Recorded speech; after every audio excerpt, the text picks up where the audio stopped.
Doing these two things changed my art forever. I've been drawing since I was 5 years old, and these two things have held me back from my full potential. Stay to the end to find out what I did. From 5 years old to 15 years old in 2021, I've been doing realistic portraits traditionally, basically all my life. I always strive to make the best realistic portraits and have them super accurate to the real person that I was drawing, but even back then it wasn't perfect. I remember when I used to try and do a more cartoony style, and it always looked wonky. It never looked right. You'd think the most hardest thing to do to just completely replicate human faces, you'd think that would be as hard and that it would be super easy for me to simplify that style, but I couldn't. But traditionally, I still didn't really care for cartoony art. I also wanted to make my art as realistic as possible. What really made me change to digital art was I wanted to start making a webcomic, and I was obsessed with webtoon back then. I knew that doing it traditionally wasn't going to be good and it would look best digitally.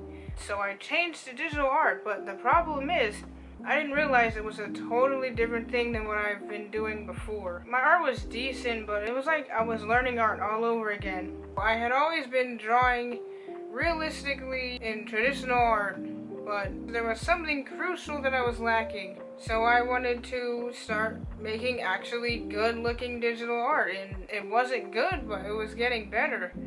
So I started looking at tutorials and gradually getting better, but my art still wasn't how I wanted it to be. So one day I went on Pinterest and was looking for drawing ideas, and I know you guys are not gonna like this, but back then I didn't even know. So what I'm about to say is I stumbled across AI art on Pinterest, and I didn't know it was AI art before, but even then you're not supposed to copy off of drawings, but that's what I did. So I copied off of that drawing. That's how my art really transformed. My art went from this to this. It's really not even about the AI art or just copying off of art in general. It's using a reference.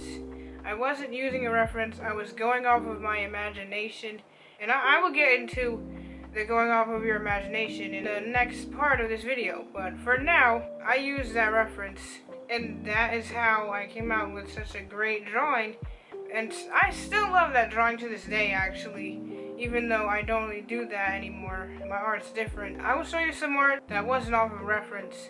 If you do start learning off of references, you will get better, because you do need to copy off of real life before you can start applying it from your imagination onto your other drawings.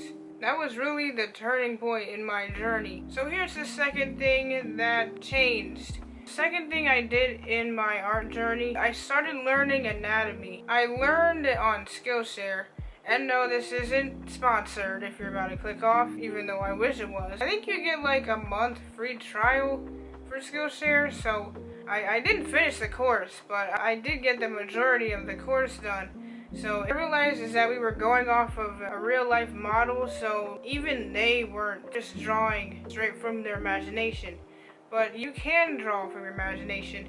But if you do struggle with that, I do suggest you use a reference. Don't copy so much to the point where you lose your art style, or you don't want that. Unless you're going for a semi-realism route, then maybe it's still stylized. After I learned anatomy, this is what my art looks like.